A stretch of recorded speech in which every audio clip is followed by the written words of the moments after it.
আসসালামু আলাইকুম everyone, welcome to cook with Afroza blog channel. আশা করছি সবাই ভালো আছেন। আমি আলহামদুলিল্লাহ ভালো আছি।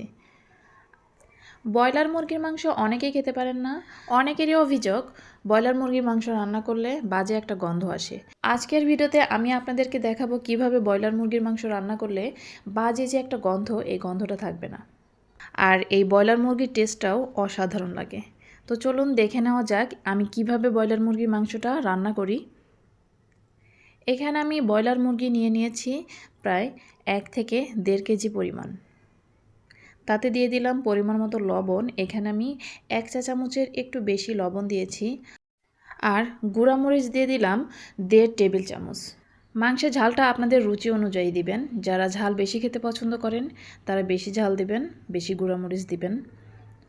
তারপরে দিয়ে দিলাম কয়েক টুকরো আলু, আর দিয়ে দিলাম 1 চা চামচ পরিমাণ হলুদের গুঁড়া, আর দিয়ে দিলাম 1 টেবিল চামচ পরিমাণ আদা বাটা।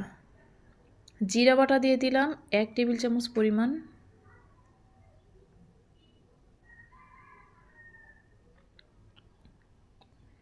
দিয়ে দিলাম থেতো করা পেঁয়াজ।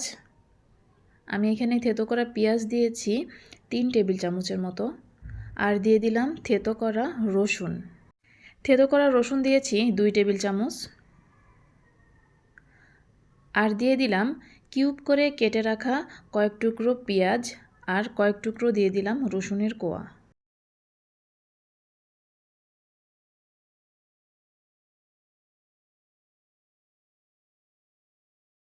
দিয়ে দিলাম 5 থেকে 6 টুকরো দারুচিনি। বড় একটি তেজপাতা দিয়ে দিলাম। তেজপাতা দুভাগ করে দিয়ে দিলাম। এখন দিয়ে দিলাম 1 চা চামচ পরিমাণ ধনিয়া গুঁড়া, আর দিয়ে দিলাম 2 টুকরো লবঙ্গ।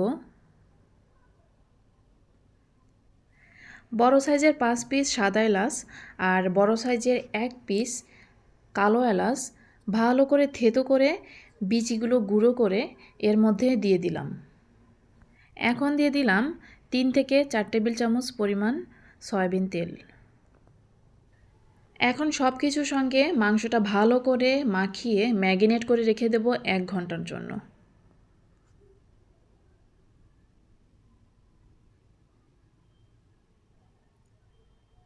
এভাবে সব কিছু দিয়ে মাখিয়ে ম্যারিনেট করে রেখে দিলে ব্রয়লার যে বাজে একটা স্মেল, এটা কিন্তু অনেকটাই দূর হয়ে যায়।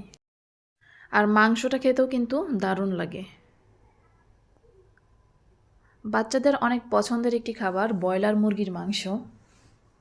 আজকে আমি যেভাবে এই ব্রয়লার মুরগির মাংসটা রান্না করব, এভাবে রান্না করলে শুধু বাচ্চারা না, সবাই খেতে পছন্দ করবে। এতটাই মজা হয় এভাবে রান্না করলে।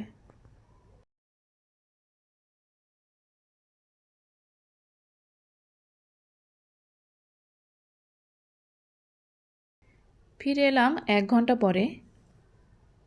এদিকে একটি চুলোয় আমি কড়াই দিয়ে তাতে তেল গরম করে দিয়ে দিলাম পেঁয়াজ কুচি।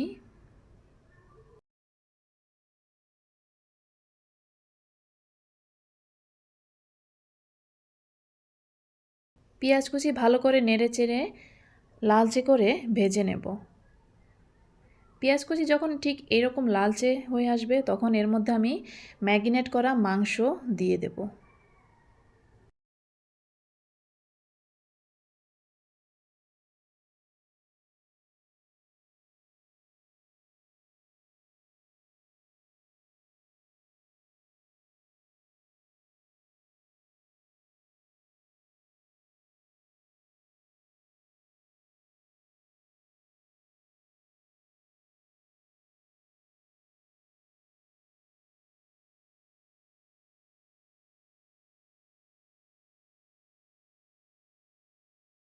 মাংস এভাবেই হাই হিটে রান্না করে নেব যত সময় না মাংসের গায়ে থেকে পানি ছেড়ে দিচ্ছে।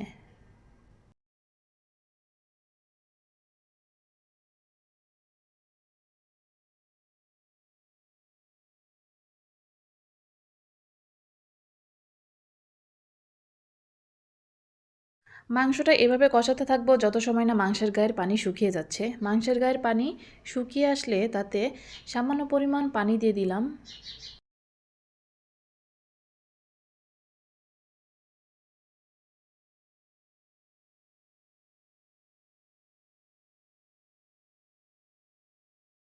পানি দিয়ে লো মিডিয়াম আঁচে আমি এভাবেই কষিয়ে কষিয়ে রান্না করে নেব 20 থেকে 25 মিনিটের জন্য। মাঝে মাঝে এভাবে নেড়েচেড়ে একটু দেব যেন কড়াইতে লেগে না যায়।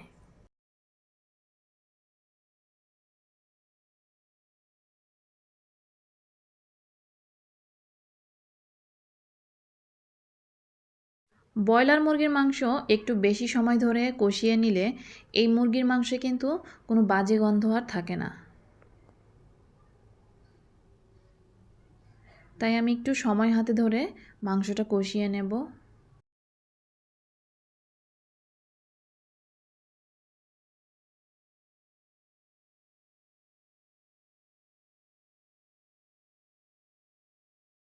আমি ঢাকনা দিয়ে ঢেকে একদম লো আঁচে এভাবে রান্না করে নেব 10 মিনিটের মতো।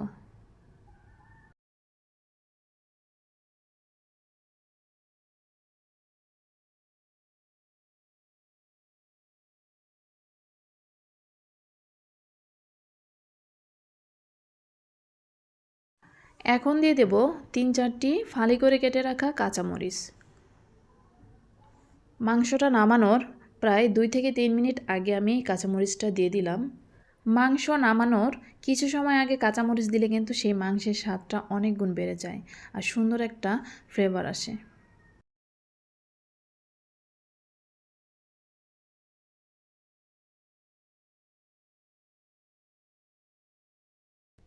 এভাবে ঢাকনা দিয়ে 2 থেকে 3 মিনিট আমি একদম লো আঁচে রান্না করে নেব।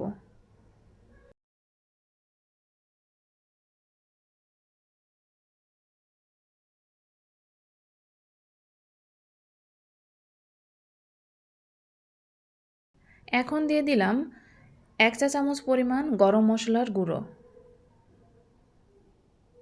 গরম মশলার গুঁড়ো দিয়ে আমি 1 মিনিটের মতো এই মাংসটা রান্না করে নেব।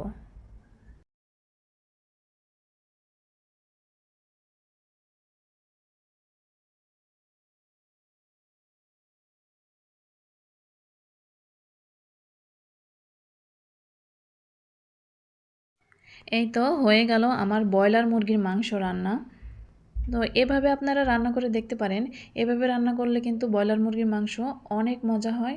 আর ব্রয়লারের যে একটা বাজে গন্ধ, এই গন্ধটাও অনেকটাই কমে যায়। এখন একটি প্লেটে কিছু মাংস তুলে আপনাদেরকে দেখাচ্ছি কেমন হয়েছে।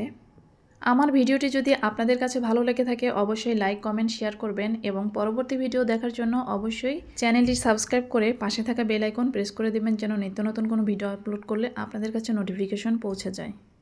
ব্রয়লার মুরগির মাংস বড়রা পছন্দ না করলেও ছোটরা কিন্তু ঠিকই পছন্দ করে। ছোটদের জন্য হলেও একবার হলেও ট্রাই করবেন, এভাবে রান্না করে দেখবেন কেমন হয়েছে। ভিডিওটি এই পর্যন্তই। সবাই ভালো থাকবেন, সুস্থ থাকবেন। আল্লাহ হাফেজ। আসসালামু আলাইকুম ওয়া রাহমাতুল্লাহি ওয়া বারাকাতুহু।